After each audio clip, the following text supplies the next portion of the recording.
மணிமேகலை மாதாச்சி, நீங்க அன்னைக்கு ஏதோ ஒரு டவுட் கேட்டீங்க இல்லைங்களா? ஸோ அது என்னன்னு எனக்கு அப்புறமா அனுப்புறீங்களா? நான் மறந்துட்டேன் நான். Even I had a doubt.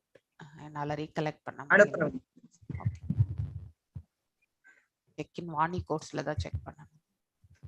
ஆனா அது போட்டுருக்கு பாத்துட்டு மாதாஜி, அது வேணா லிங்க் அனுப்புறேன் உங்களுக்கு. ஓகே. நான் வாணி கோர்ஸ்ல பாத்திருக்கேன்.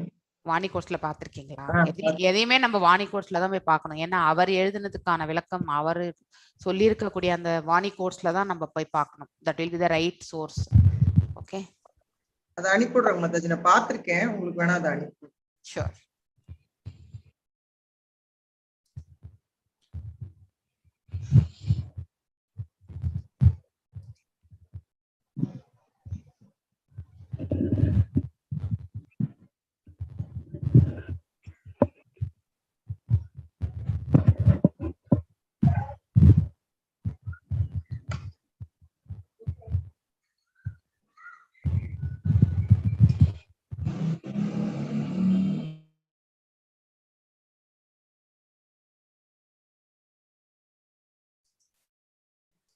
மணிமேகலை மாதாஜி உங்களுக்கு கோர்ஸ் பண்ணியிருக்கேன்.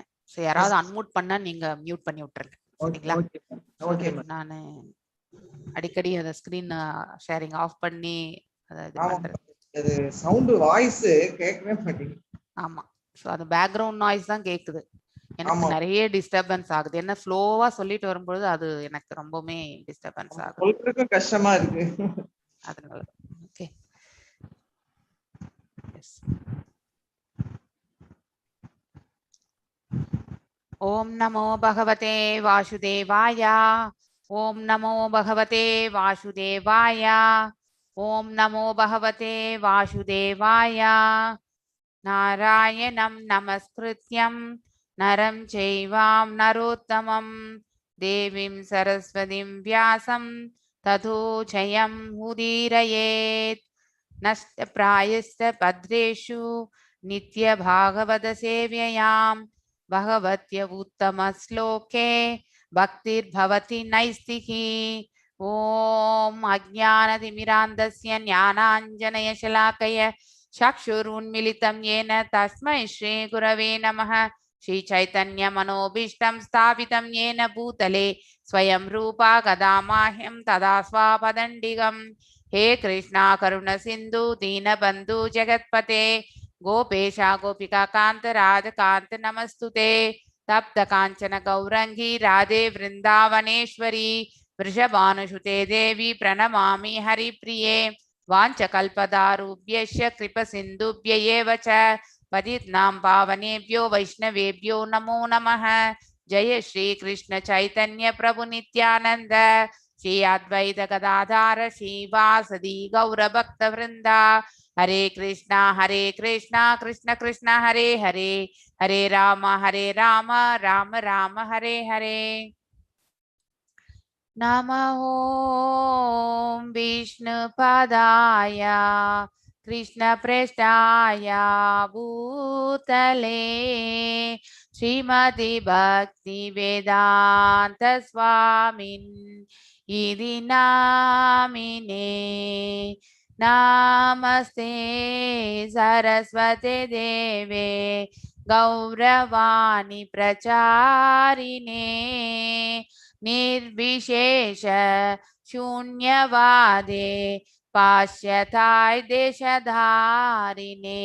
जय श्री कृष्ण चैतन्य प्रभो नित्यानंद श्री अद्वैत गदाधर शिवासादि गौर भक्त वृंदा. न जय श्री कृष्ण चैतन्य प्रभो नित्यानंद श्री अद्वैत गदाधर शिवासादि गौर भक्त वृंदा. जय श्री कृष्ण चैतन्य प्रभो नित्यानंद श्री अद्वैत गदाधर शिवासादि गौर भक्त वृंदा. Hare Krishna, Krishna Krishna, Hare Hare, Hare Rama, Rama Rama, Hare Hare, Hare Krishna, Krishna Krishna, Hare Hare, Hare Rama, Rama Rama, Hare Hare, Hare Krishna, Krishna Krishna, Hare Hare, Hare Rama, Rama Rama, Hare Hare, Hare Krishna, Krishna Krishna, Hare Hare, Hare Rama, Rama Rama, Hare Hare, Hare Krishna, Krishna Krishna, Hare Hare, Hare Rama, Rama Rama, Hare Hare. Jaya Radha Govinda Radhe, Jaya Radha Govinda Radhe, Jaya Gauranitai, Jaya Gauranitai, Jaya Gauranitai, Jaya Gauranitai, Jaya Jaya Prabhupada, Jaya Jaya Prabhupada, Nitya Hari Bol, Nitya Gaura Hari Bol. எல்லாருக்கும் Hare Krishna. So நாம இன்னைக்கு 19வது ஸ்லோகத்துல இருக்கும்.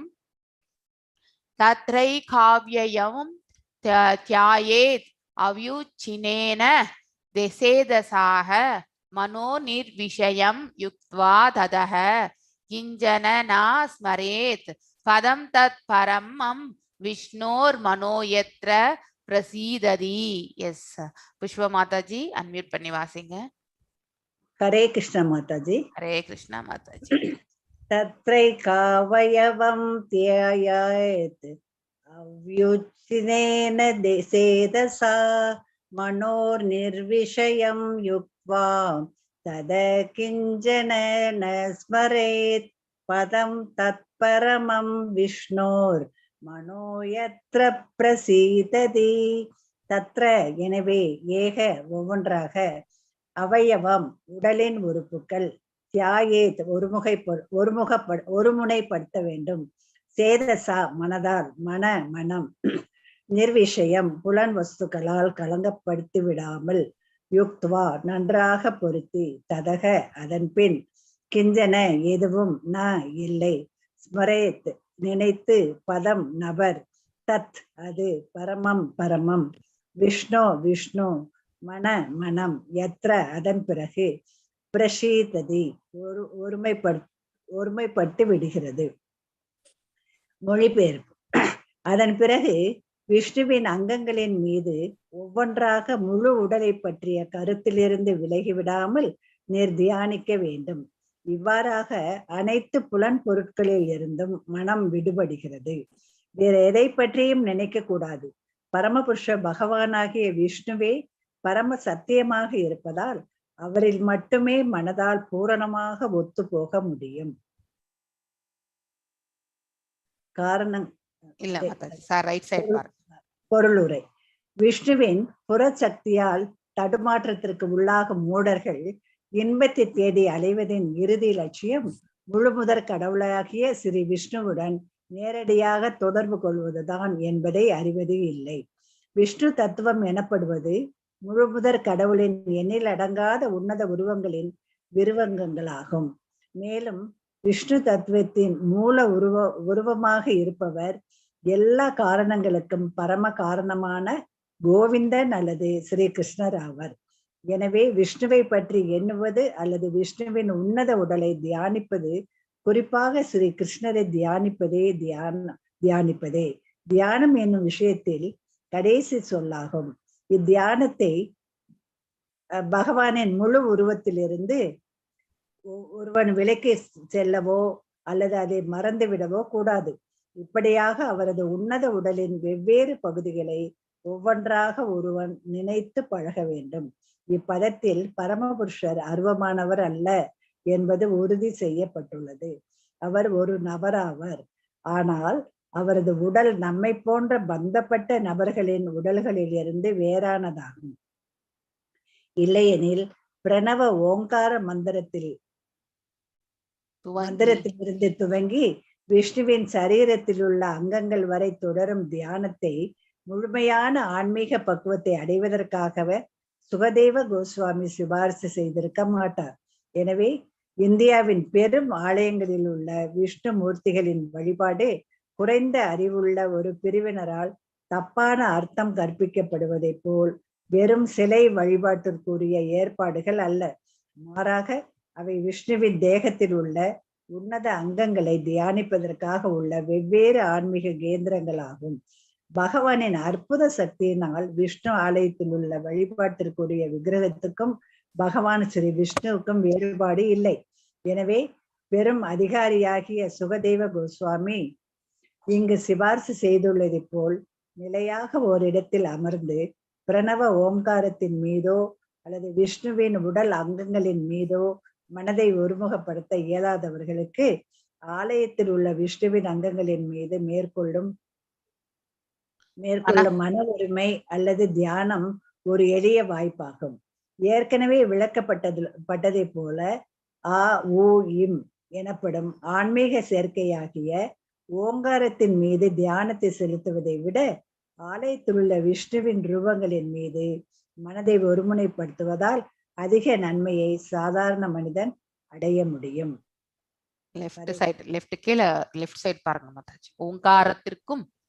ஓங்காரத்துக்கும் விஷ்ணு ரூபங்களுக்கும் வேறுபாடு இல்லை. ஆனால் பரிபூர்ண மெய்ப்பொருளை பற்றிய விஞ்ஞானத்தில் பழக்கம் இல்லாதவர்கள் விஷ்ணு ரூபங்களுக்கும் ஓங்காரத்துக்கும் இடையில் வேறுபாட்டை காண்பதன் மூலமாக சச்சரவை உண்டாக்குகின்றனர். விஷ்ணு ரூபமே தியானத்தின் இறுதியான லட்சியம் என்பது இங்கு சுட்டி காட்டப்படுகிறது. மேலும் இக்காரணத்தினால் உருவமற்ற ஓங்காரத்தின் மீது மனதை ஒருமுனைப்படுத்துவதை விட விஷ்ணுவின் உருவங்களின் மீது மன ஒருமை மேற்கொள்வது சிறந்ததாகும். அதோடு ஓங்கார தியானம் விஷ்ணு ரூப தியானத்தை விட அதிக கஷ்டமானதாகும். ஹரே கிருஷ்ண மாதாஜி. ஹரே கிருஷ்ண மாதாஜி. எஸ், நமக்கு ஓங்காரம் என்பது நம்ம சப்தத்துல மட்டும்தான் நம்ம கேட்கின்றோம் இல்லையா? அகார உகாரம் அகாரா என்பது அது சப்த வழியில தான் நம்ம கேட்டுட்டு இருக்கோம். ஆனா அதுக்கு ஏதாவது ரூபம் இருக்கா? ரூபம் இல்லை. ஸோ எப்பவுமே ரூபமற்றதை விட ரூபம் இருக்கிறத ஈஸியா நம்மளால நினைவில் கொண்டு தியான பயிற்சியை முழுமை பெற முடியும். ஆனா ரூபமற்ற தன்மையில் இருக்கக்கூடிய அந்த ஓங்கார நாதத்தின் மீது நாம பாத்தீங்கன்னா பகவானுடைய ஸ்வரூபம் அது நினைச்சுட்டு நாம் அதில் தியானம் செய்வது என்பது அதுல நம்ம ஒருநிலைப்படுத்தி அதுல அந்த தியானத்துல வெற்றி காண்பது என்பது மிக கடினமான செயல். அதனாலதான் ஈஸியா இந்த அதாவது இந்தியாவில பாத்தீங்கன்னாக்கா எல்லா இடங்களிலுமே விஷ்ணு ஸ்தலங்கள் தான் இருக்கிறது இல்லையா? இந்த விஷ்ணு ஸ்தலங்கள் எல்லாமே பாத்தீங்கன்னாக்கா அவருடைய நாமம், அவருடைய நிஜபாத தரிசனம். நீங்க எந்த விஷ்ணு ஸ்தலத்துக்கு போனாலுமே பாதத்திலிருந்து தலை வரைக்கும் தான் சேவிக்கணும்னு சொல்லுவாங்க பகவானை. சோ நம்ம அந்த பாதத்திலிருந்து நம்ம ஒவ்வொரு அங்கமும் எப்படி பாத்தீங்கன்னா கால்கள், தொடை, அதுக்கப்புறம் நாபி, ஹிருதயம், புஜங்கள், அதுக்கப்புறம் முகம், அதுக்கப்புறம் நெற்றி, அதுக்கப்புறம் பாத்தீங்கன்னாக்கா அந்த தலை, இந்த வரைக்குமே பாத்தீங்கன்னாக்கா நாம பகவானை அந்தந்த இதுல பாத்தீங்கன்னாக்கா நினைவில் கொண்டு நாம பாத்தீங்கன்னாக்கா தியானம் செய்ய வேண்டும். சோ அவ்வாறு நம்ம செய்வதுதான் நம்ம பாத்தீங்கன்னாக்கா அதுதான் பாத்தீங்கன்னாக்கா உண்மையான அந்த எப்படி வழிபடும் முறையே அதுதான்.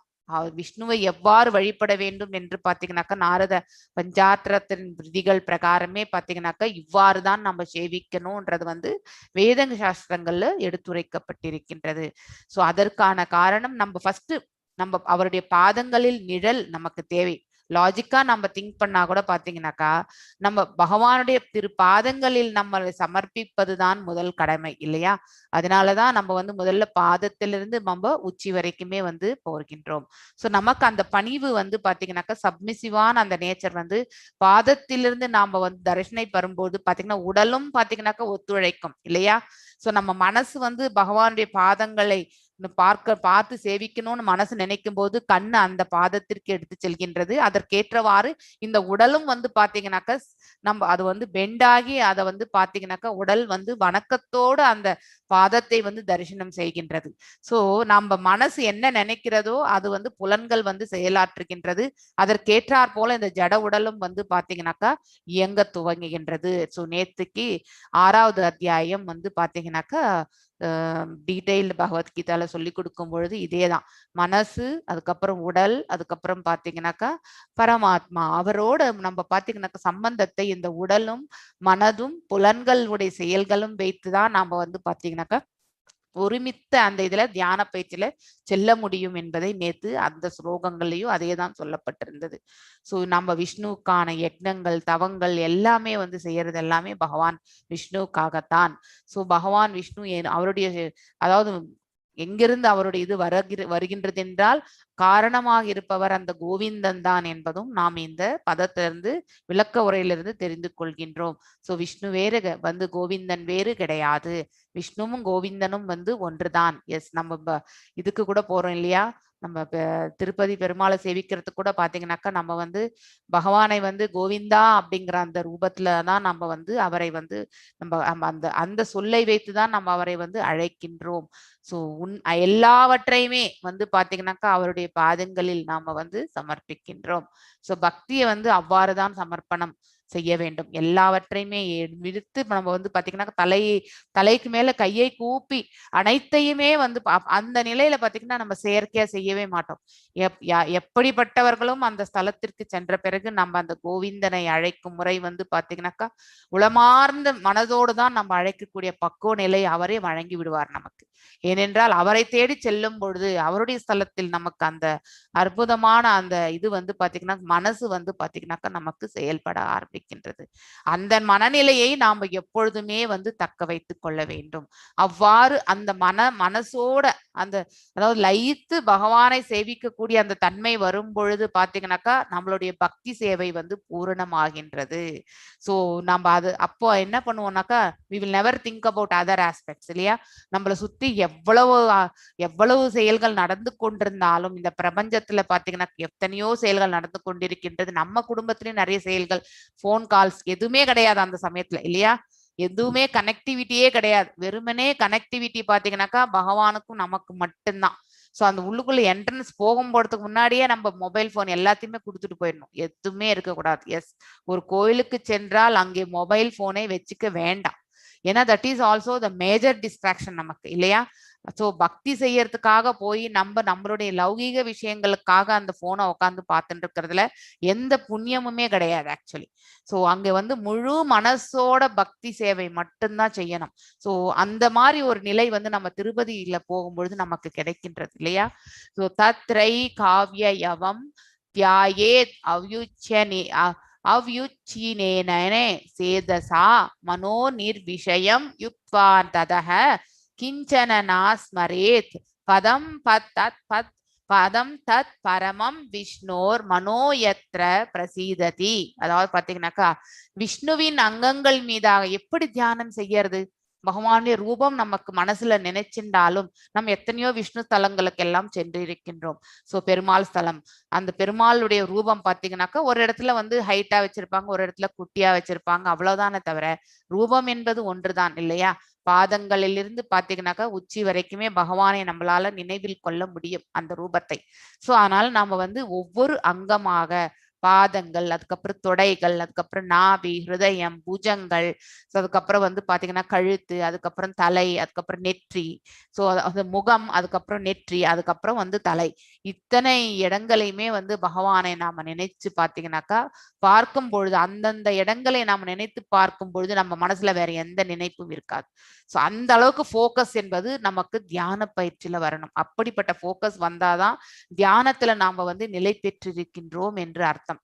சோ இங்க வந்து விஷ்ணுவின் அங்கங்கள் மீது ஒன்றாக முழு உடலை பற்றிய கருத்திலிருந்து விலகி, அதாவது பாத்தீங்கன்னாக்கா ஃபுல் பாடி அதை ஒரே சமயத்துல பார்க்கக்கூடிய அந்த கருத்துல இருந்து நம்ம விலக வேண்டும். விலகி பாத்தீங்கன்னாக்க விலகி விடாமல் நீ தியானிக்க வேண்டும். சாரி, அதாவது பாத்தீங்கன்னாக்க ஒவ்வொரு அங்கமாக நம்ம வந்து போயிட்டே இருக்கும் பொழுது ஃபர்ஸ்ட் அந்த உருவத்தை தான் நம்ம வந்து தியானத்துல எடுத்துட்டு வந்து வைப்போம் இல்லையா? எந்த ஒரு கோயில்லையும் இருக்கக்கூடிய உருவத்தை நாம வந்து பாத்தீங்கன்னாக்க விஷ்ணுவுடைய உருவத்தை நம்ம மனசுல நிக்க வைக்கணும். ஆனா அந்த தரிசனங்கள் வந்து பாத்தீங்கன்னா நம்ம சேவைகள் எல்லாமே மனசளவுல ஒவ்வொரு அங்கத்தினுடைய இதுலயும் பாத்தீங்கன்னாக்கா அந்த பாகத்துக்கு செல்லும் பொழுது நம்ம மனசை வந்து லயித்து பகவான் மீது பக்தி, அந்த அந்த பிரேம பக்தியை வந்து நாம வந்து வெளிப்படுத்த வேண்டும் அந்த தியான பயிற்சியில. சோ இவ்வாறாக அனைத்து புலன் பொருட்களிலிருந்து மனம் விடுபடுகின்றது. நீங்க அது செய்யும் பொழுது இது கண்டிப்பா நீங்க எக்ஸ்பீரியன்ஸ் ஆவீங்க. உட்கார்ந்து நீங்க ஒரு 5 minutes பகவானுக்காக தியானம் செய்யும் பொழுது அவருடைய ரூபத்தை அதாவது மனசுல நிலை நிறுத்தி ஒவ்வொரு அங்கமாக அவருக்கு வந்து தியானம் செய்யும் பொழுது, பக்தி செலுத்தும் பொழுது நம்மளை சுத்தி எது நடந்தாலுமே நமக்கு தெரியாது. சோ இதை வந்து நாம வந்து பிராக்டிக்கலா வந்து எக்ஸ்பீரியன்ஸ் ஆகலாம். சோ வேற எதை பற்றியும் நினைக்க கூடாது, நினைக்கவும் நமக்கு மனசு இருக்காது அந்த இடத்துல. சோ அந்த அளவுக்கு நம்ம ஆழ்ந்த அந்த பக்தியில வந்து நம்மள நாம எடுத்துட்டு செல்வோம். பரமபுருஷனா பகவான் ஆகிய விஷ்ணுவே பரம சத்தியமாக இருப்பதால் அவரில் மட்டுமே மனதால் பூர்ணமாக ஒத்து போக முடியும். சோ அதனால வந்து நமக்கும் மேல்பட்டு இருக்கக்கூடிய அவர் ஒருத்தர் தான் ஹையஸ்ட் அப்படிங்கிறது நம்ம மனசுல ஆழ்ந்து பதிந்திருக்கக்கூடிய ஒரு கருத்து இல்லையா? சோ அவர் மீது நம்ம வந்து பிரார்த்தனைகள் செய்யும் பொழுது அவரை தவிர வேற எதுவுமே நம்ம மனசுல இருக்கவே இருக்காது, இருக்கவும் கூடாது ஆக்சுவலி. சோ அப்படி இருந்தா நாம் இன்னும் இந்த உலகத்துல இருக்கக்கூடிய லௌகீக விஷயத்திலிருந்து நாம் இன்னும் விடுதலை அடையவில்லை அப்படிங்கறது வந்து நமக்கு நாமே வந்து அதை வந்து புரிந்து கொள்ள வேண்டும். Yes still we have attachment, இன்னும் அந்த ஆசைகளை நாம வந்து கொஞ்சமாவது வச்சுட்டு இருக்கோம் அப்படிங்கிறத வந்து நாம வந்து புரிந்து கொள்ள வேண்டும். முழுமையாக வந்து பாத்தீங்கன்னாக்கா நம்ம அதுல இருந்து விலக வேண்டும். விஷ்ணுவின் புறசக்தியால், அதாவது எக்ஸ்டர்னல் எனர்ஜி பகிரங்க சக்தியால் தடுமாற்றத்திற்கு உள்ளாகும் மூடர்கள், அதாவது நாம் எல்லாரும் கூட பகிரங்க சக்தியில் தான் வந்து இந்த பிரபஞ்சமே பகிரங்க சக்தி தான். சோ அந்த பகிரங்க சக்தியினால் தான் உட்கார்ந்து இருக்கோம். அதுல இருக்கக்கூடிய அந்த மாயையில தான் நாம கட்டுப்பட்டு ஒரு மூடர்களாக நம்ம வந்து பௌதீக விஷயங்கள்லயே எப்பொழுதுமே பாத்தீங்கன்னாக்கா ஈடுபட்டு கொண்டிருக்கின்றோம். இன்பத்தை தேடி அலைவதன் இறுதி லட்சியம் முழு முதற் கடவுளாகிய விஷ்ணுவின் நேரடியாக தொடர்பு கொள்வதுதான் என்பதை நாம் அறிவதே கிடையாது. உண்மையான இன்பம், அதாவது பாத்தீங்கன்னா நித்தியமான அந்த இன்பம் வந்து பகவானுடைய சேவை என்பதை வந்து நாம என்றைக்குமே மறந்து விடுகின்றோம். ஆனா அதை விடுத்து இந்த புலனுகர்ச்சி செயல்கள் இதுலதான் நம்மளுடைய மனசை நாம எடுத்துட்டு செல்றோம். விஷ்ணு தத்துவம் எனப்படுவது முழு முதற் கடவுளின் எண்ணில் அடங்காத உன்னத உருவங்களின் விரிவங்கங்களாகும். அதாவது பாத்தீங்கன்னா அன்லிமிட்டெட் எக்ஸ்பான்ஷன்ஸ் ஆக்சுவலி. சோ வைகுண்டங்கள் எல்லாமே பாத்தீங்கன்னாக்கா நிறைய வைகுண்டங்களை நம்ம வந்து பார்ப்போம் இல்லையா? சோ அந்த கோலோக சார்ட்ல அநேக வைகுண்டங்கள், அங்க எல்லா இடங்களிலுமே பகவான் விஷ்ணு இருக்கின்றார். அதாவது நாராயணன் சொரூபத்துல இருக்கின்றார் என்பதை நாம புரிந்து கொள்ள வேண்டும். நாராயணன் விஷ்ணு கிருஷ்ணா எல்லாமே ஒண்ணுதான். சோ நம்ம எந்த உருவத்துல நாம அவரை சேவிக்கின்றோமோ அந்த உருவத்துல நம்ம வந்து அந்த மனசை வந்து எடுத்துட்டு போய் தியான பயிற்சிகள் செய்ய வேண்டும். சோ விஷ்ணு தத்துவத்தின் மூல உருவமாக இருப்பவர் எல்லா காரணங்களுக்கும், the cause of all causes இல்லையா? சோ இதுதான் பிரம்ம சமிதாலையும் வந்து பிரம்மர் பாடி இருக்கிறதே. ஈஸ்வரா மீன்ஸ் the supreme controller, அனைத்தையுமே கட்டுப்படுத்துபவர் சுப்ரீம் கண்ட்ரோலர். ஈஸ்வர பரா மீன்ஸ் பாத்தீங்கன்னா நித்தியம். சோ அதாவது நித்தியமா இருக்கக்கூடிய அந்த இந்த லோகம், அதாவது பாத்தீங்கன்னாக்க தெய்வீக லோகம், அதாவது ஸ்பிரிச்சுவல் வேர்ல்ட். சோ ஈஸ்வர கிருஷ்ணா பரம கிருஷ்ணஹ சச்சிதானந்த விக்கிரக, அதாவது நம்ம எல்லாருமே பகவானை வந்து சச்சித் ஆனந்த ரூபத்துலதான் பகவானை, அங்கேயும் ரூபத்தை பற்றி ரொம்பவுமே கிளியரா கொடுத்திருக்காங்க. சோ இங்க ரூபத்துல பகவான் இருக்கின்றார் அப்படிங்கறத வந்து பாத்தீங்கன்னாக்க இந்த 19வது பதத்தை வைத்தே நம்ம சொல்லலாம் இல்லையா?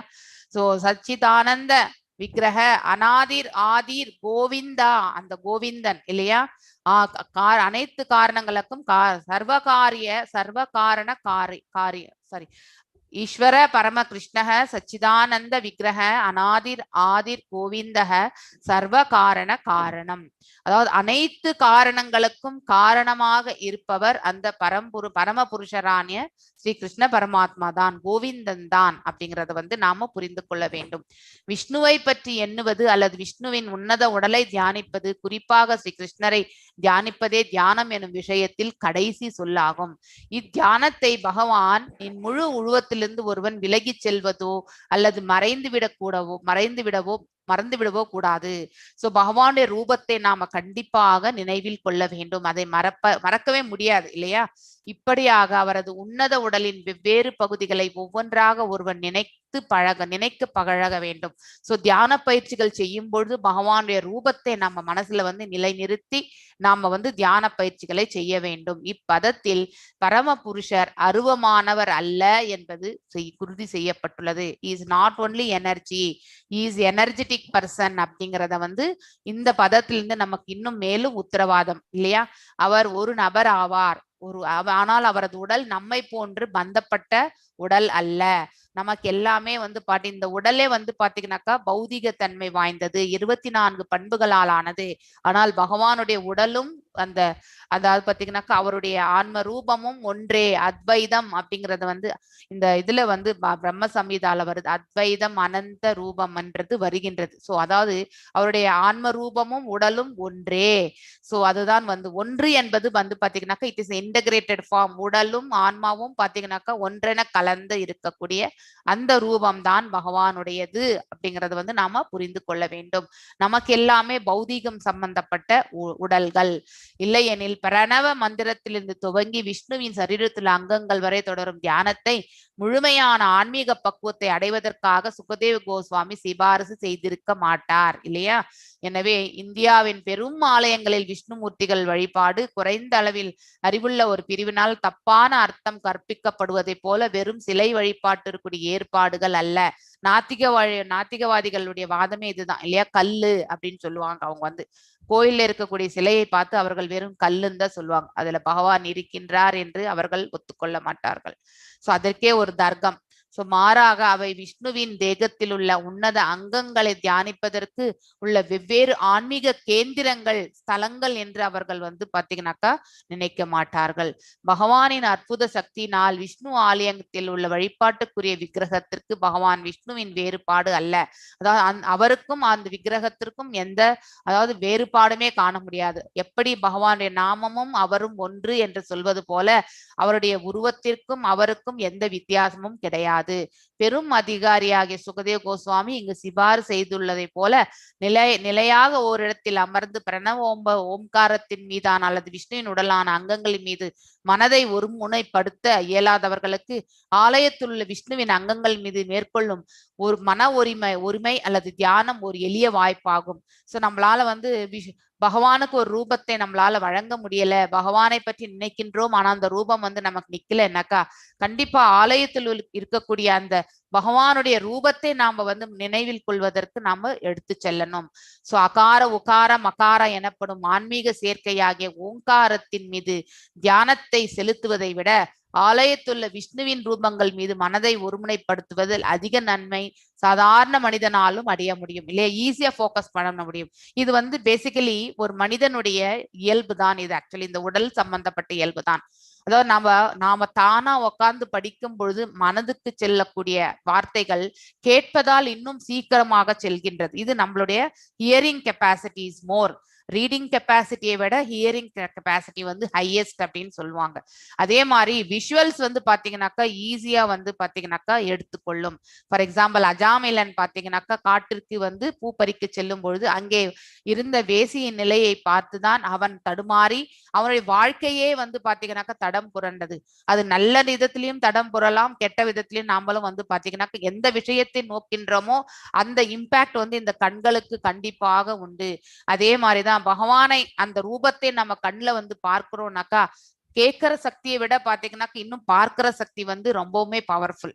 சோ ஒவ்வொரு புலனுக்கு இருக்கக்கூடிய பவர் என்னன்னாக்கா அதுல ஹையஸ்ட் பாத்தீங்கன்னாக்கா நம்ம பேசுறதும் சரி, அதே மாதிரி பாத்தீங்கன்னாக்கா இந்த கண்ணால பாக்குறதும் சரி. சோ இந்த கண்ணால பாக்குறது நிறையவே இம்பாக்ட். அது ஒரு சாதாரண மானிடன் கூட பகவானுடைய ரூபத்தை நினைச்சு தியானம் செய்யணும்னாக்கா கண்டிப்பாக கோயில்ல இருக்கக்கூடிய அந்த விக்கிரகத்தை பார்த்து பாத்தீங்கன்னாக்கா பகவானை அவர்களால நினைவில் கொள்ள முடியும். சோ ஓங்காரத்திற்கும் விஷ்ணு ரூபங்களுக்கும் வேறுபாடு கிடையாது. ஆனா நமக்கு எது ஈஸியா அடையப்பட முடியும்னாக்கா ரூப வழிபாடுதான் நம்மளால ஈஸியா செய்ய முடியும்.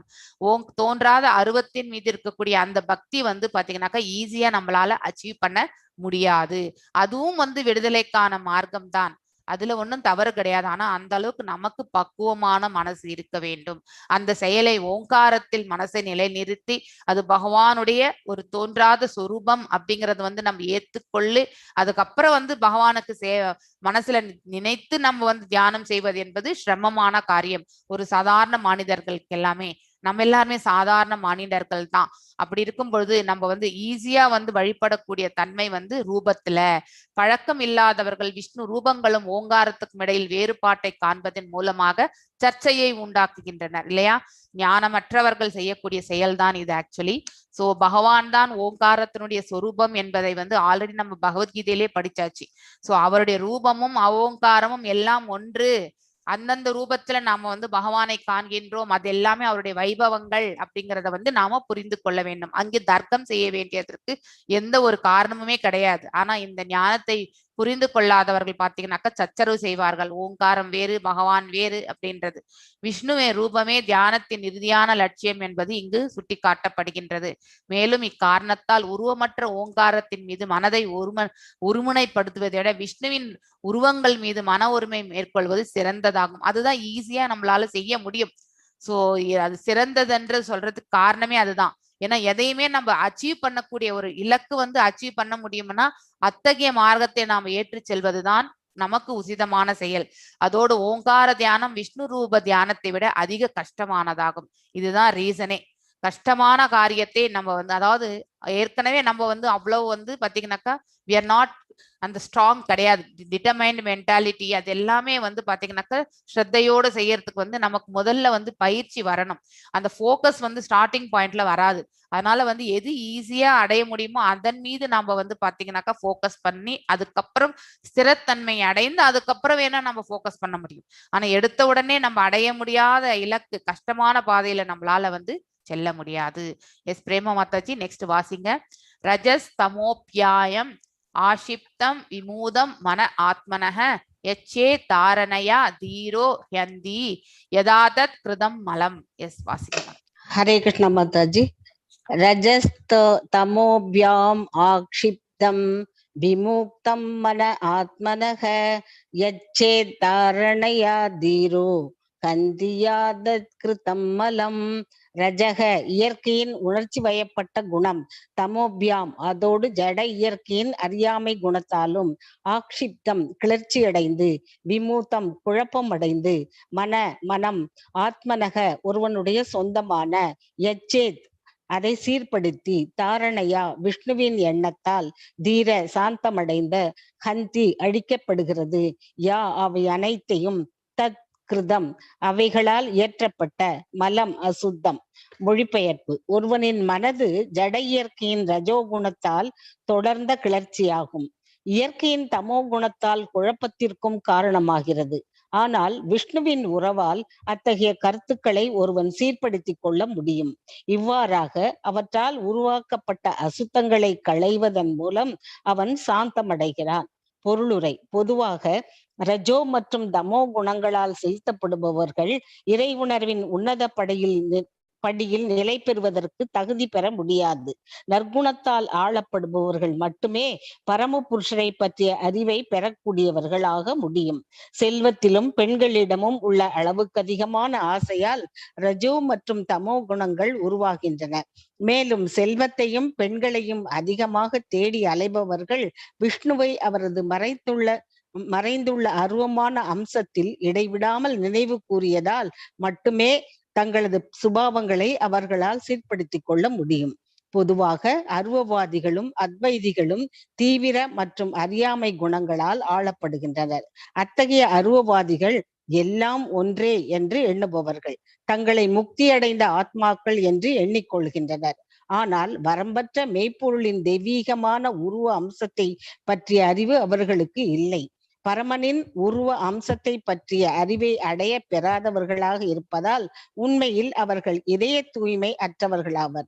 நூற்றுக்கணக்கான பிறவிகளுக்கு பின் அருவவாதி தத்துவவாதி முழுமுதற் கடவுளிடம் சரணடைகிறான் என்று பகவத்கீதையில் கூறப்பட்டுள்ளது.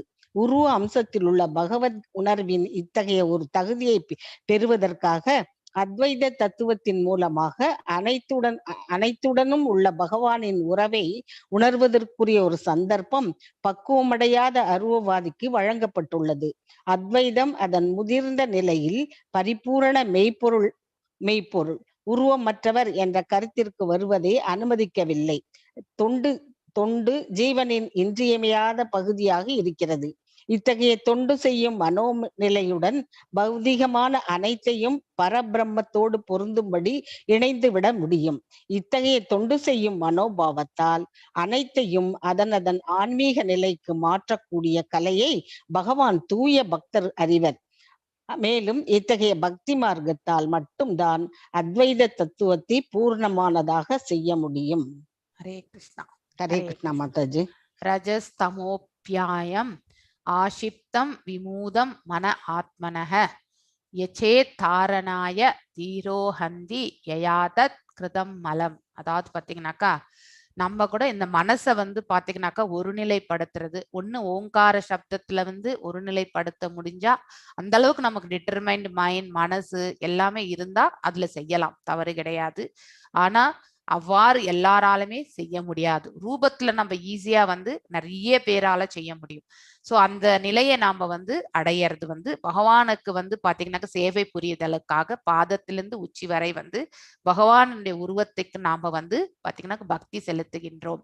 ஜட இயற்கையின் ரஜோகுணத்தால் தொடர்ந்து கிளர்ச்சிக்கும், அதாவது பாத்தீங்கன்னா ஆசைகள் இயற்கையின் தமோ குணத்தால் குழப்பத்திற்கும், ஏன்னா எப்பவுமே கன்ஃபியூஷன் கலக்கம் இது எல்லாமே வரும், பயம் இதெல்லாமே பாத்தீங்கன்னா இந்த ரஜோ தமஸ் குணத்துல வரக்கூடிய செயல்பாடுகள் தான்.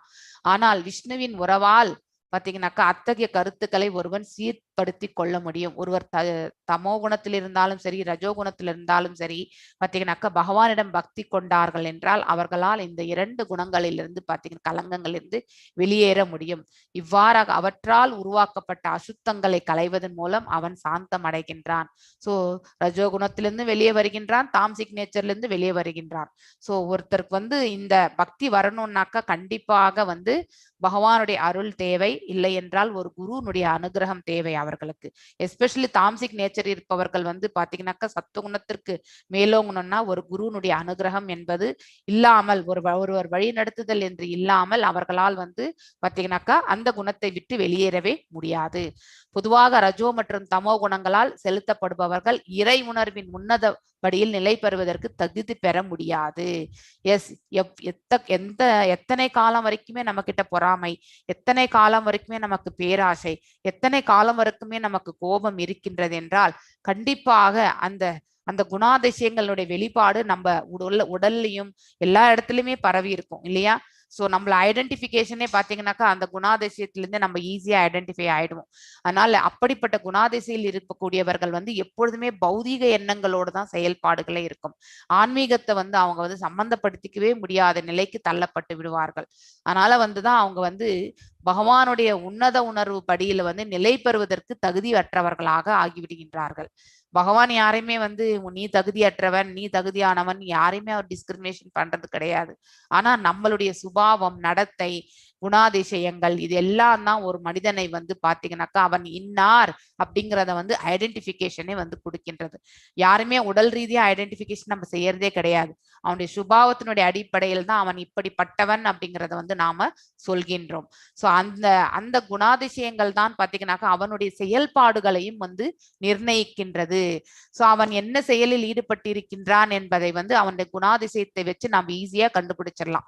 சோ எப்பவுமே லாப நஷ்டத்தை பற்றி யோசிக்கொண்டிருப்பவர்கள் பாத்தீங்கன்னாக்கா ரஜோகுணத்தில் இருப்பவர்கள் தான். சோ பெரும் பற்று அவங்களுக்கு செல்வமும் சரி, ஒருவேளை பெண்களிடம் அளவுக்கு அதிகமான ஆசையினால் பாத்தீங்கன்னாக்கா ரஜோ மற்றும் தமோ குணங்களால் தான் உருவாகின்றதே. மேலும் செல்வத்தையும் பெண்களையும் அதிகமாக தேடி அலைபவர்கள் விஷ்ணுவை அவரது மறைந்துள்ள அருவமான அம்சத்தில் இடைவிடாமல் நினைவு கூறியதால் மட்டுமே தங்களது சுபாவங்களை அவர்களால் சீர்படுத்தி கொள்ள முடியும். அதாவது பகவானுடைய மறைமுகமான அம்சம் அப்படின்னாக்கா இந்த ஓம்கார சப்தம் அருவத்தை அந்த இதுல வேணா அவங்களால நிலை கொள்ள பாத்தீங்கன்னாக்கா பிரயத்னம் பண்ணலாம். ஏன்னா அவங்களுக்கு ஃபோக்கஸ் வராது. எங்களுக்கு அந்த ரூபத்தையும் மனசுல கொண்டு வரக்கூடிய சக்தியும் கிடையாது, அதை உணரக்கூடிய சக்தியும் கிடையாது. அதனால முதலில் பாத்தீங்கன்னாக்கா அவர்கள் ஓங்காரத்துல வந்து ஸ்டார்ட் பண்ணுவாங்க. ஸோ மறைமுகமாக இருக்கக்கூடிய அம்சமே வந்து பாத்தீங்கன்னாக்கா ஓங்காரம். ஸோ அதை வந்து அவங்க அவ்வாறு செய்தால் ஒருவேளை வந்து அவர்கள் வந்து பக்தியில வந்து முன்னேற முடியும் என்பது இந்த பொருளுரையில வந்து பிரபுபாதர் அவர்கள் விளக்கியிருக்கிறார். பொதுவாக அருவவாதிகளும் அத்வைதிகளும் தீவிர மற்றும் அறியாமை குணங்களால் ஆளப்படுகின்றனர். அவர்களுடைய ரியலைசேஷனே வந்து பாத்தீங்கன்னாக்கா அத்வைதிகளுடைய ரியலைசேஷன் அகம் பிரம்மாஸ்மி, நான் பிரம்மம், அதாவது ஹையஸ்டா இந்த ஆத்மா நிலை கொள்ளக்கூடிய தன்மையே வந்து பாத்தீங்கன்னாக்க பிரம்மம், அதுதான் விடுதலை அடையக்கூடிய தன்மை. சோ அந்த நிலை வரும்பொழுது இயல்பால் பாத்தீங்கன்னாக்கா பரமாத்மா ஸ்வரூபமும் ஆத்மஸ்வரூபமும் ஒன்றாக இருக்கின்றது. ஆனால் அளவோடு குவான்டிட்டியில பார்க்கும்பொழுது நாம பகவானோட எதையுமே சம்பந்தமா பார்க்கவே முடியாது. அது அங்கேதான் வந்து அத்வைதிகளுடைய தவறு வந்து பாத்தீங்கன்னாக்க ஏற்படுகின்றது. சோ அத்வைதிகள் வந்து அவர்கள் உணர்ந்தது வந்து பாத்தீங்கன்னாக்க வெறும் இயல்பை மட்டும்தான். அந்த இயல்பை வைத்து அந்த உணர்வு என்ன, அவங்களுடைய ரியலைசேஷன் என்ன வந்ததோ அது சொல்லிட்டு போனாங்க, அவ்வளவுதான். அதை தவிர்த்து பாத்தீங்கன்னாக்கா அதற்கு மேல வந்த ரியலைசேஷன் வந்து பாத்தீங்கன்னாக்கா விபூதிஸ் எல்லாமே நம்ம வந்து பாத்தீங்கன்னாக்கா துவைதிகள் விசிஷ்டாத்வைதம் அந்த இதுல எல்லாமே நம்ம வந்து வாசிக்கின்றோம், அந்த தத்துவத்துல நாம தெரிந்து கொள்கின்றோம். சோ முதலில் இந்த பிரபஞ்சம் மாயை என்பது பாத்தீங்கன்னாக்கா எஸ், இந்த பிரபஞ்சம் மாயை தான். இந்த பிரபஞ்சமே வந்து ஒரு மிருத்யு லோகம்தான், இங்க எதுவுமே நிரந்தரம் கிடையாது அப்படிங்கிறது கரெக்டான ஒரு வார்த்தையை அத்வைதிகள் வந்து உணர்ந்து நமக்கு சொல்லிவிட்டு சென்றிருக்கின்றார்கள். அவர்களுடைய உணர்தல் அந்த லெவல் வரைக்கும் தான் நிறுத்தி இருக்காங்க. அதுக்கு மேல வந்த நெக்ஸ்ட் ஆச்சாரியார் வந்து பாத்தீங்கன்னாக்கா நாட் ஒன்லி மாயை, இந்த பிரபஞ்சத்துல பாத்தீங்கன்னாக்கா ஜீவாத்மாவோட பரமாத்மாவும் இருக்கின்றார் அப்படி ஹிருதயத்துல அப்படின்னு சொன்னது துவைத பிலாசபி. சோ இந்த கூற்றை வந்து அவர்கள் வந்து எடுத்துரைக்காமல் அவர்களுடைய ரியலைசேஷன் என்ன இருந்ததோ அதை சொல்லிட்டு போனாங்க. ஆனா அதை பின்னாடி வந்தவங்க பாத்தீங்கன்னாக்கா நிறைய பேர் வந்து மடைமாற்றி விட்டார்கள். அதாவது பாத்தீங்கன்னாக்கா நான் பிரம்மமானால் நானும் கடவுள் அப்படிங்கிற அந்த நிலைக்கு எடுத்து செல்ல ஆரம்பித்தார்கள். எஸ், நம்ம கூட பாத்தீங்கன்னாக்கா குவாலிட்டியில வந்து பகவானோட அந்த நிலை செல்லும் போது ஒன்றுதான் 75% ஆஃப் இஸ் திங்ஸ் வந்து மேக்சிமம் நம்ம அச்சீவ் பண்ண முடியும். அதுக்கு மேல வந்து பகவானுடைய இயல்புகளை நம்மளால அச்சீவ் பண்ண முடியாது. இதை நாம புரிந்து கொள்ள வேண்டும். ஆனால் வரம்பற்ற மெய்ப்பொருளின் தெய்வீகமான உருவ அம்சத்தை பற்றி அறிவு அவர்களுக்கு இல்லை. அதாவது பாத்தீங்கன்னாக்கா உருவம் சச்சிதானந்த விக்கிரக ரூபத்தை, ஏனென்றால் அவர் சத் என்னும் அந்த நிலை மட்டும்தான் அவர்கள் உணர்ந்தார்கள். சச்சித் வந்து பாத்தீங்கன்னாக்கா நெக்ஸ்ட் நிலை யோகிகள் வந்து பாத்தீங்கன்னாக்கா பகவானுடைய பரமாத்மா நிலையை உணர்ந்தவர்கள். அதுதான் 6th சாப்டர்ல நம்ம கவர் பண்றது பகவத்கீதையில. நெக்ஸ்ட் சச்சிதானந்த ரூபம் வந்து பாத்தீங்கன்னாக்கா பகவான் ஸ்வரூபத்தை யார் ஒருவர் உண்மை என்று அறிந்து அதன் மீது நம்பிக்கை கொண்டு அதன் மீது பக்தி செலுத்துகின்றார்களோ அவர்கள் வந்து சச்சிதானந்த ரூபத்தை வந்து அதை வந்து பார்க்கக்கூடிய அந்த பாக்கியத்தை வந்து அவர்கள் பெறுகிறார்கள். இது எல்லாமே உணரதான் முடியும். நான் வந்து எடுத்து உங்களுக்கு காட்ட முடியாது, இல்ல நீங்களும் உணர்ந்த பிறகு மாதாஜி இதுதான் கடவுள் என்று எனக்கும் உங்களால காட்ட முடியாது இல்லையா?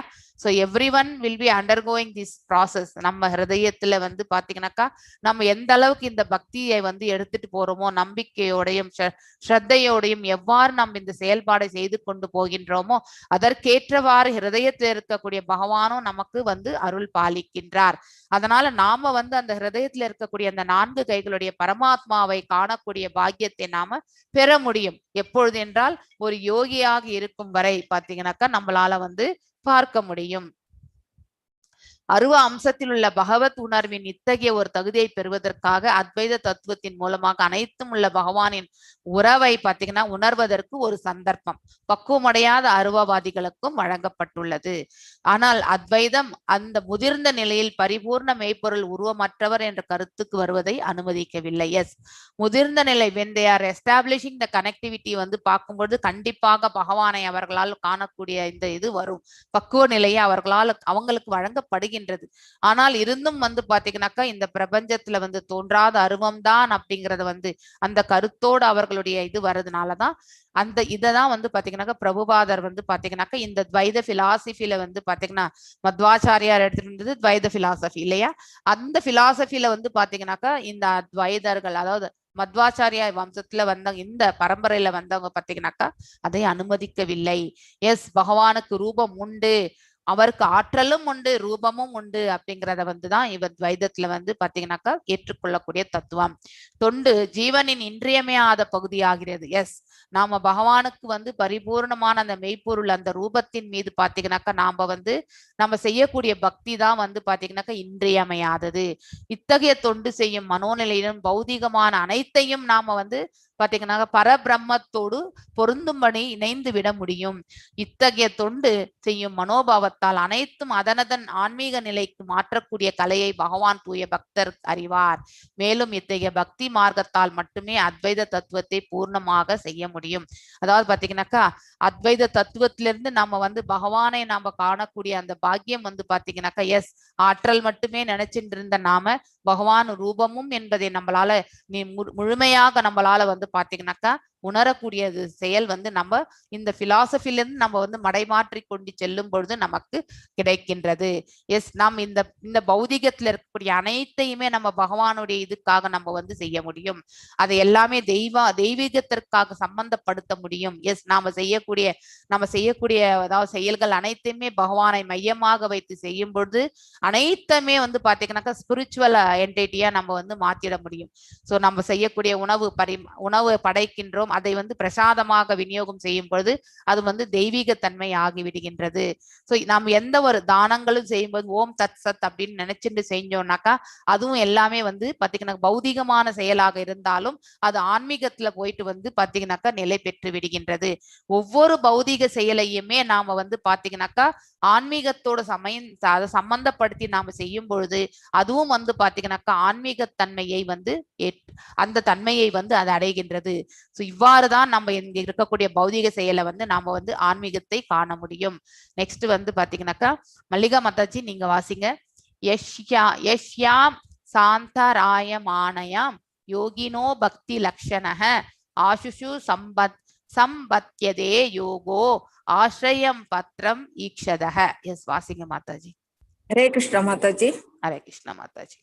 யஸ்யாம் சாந்தர்யமானாயாம் யோகினோ பக்தி லக்ஷணஹ ஆஹ சம்பத்யே யோகா ஆஸ்ரயம் பத்ரம் ஈஷதஹ.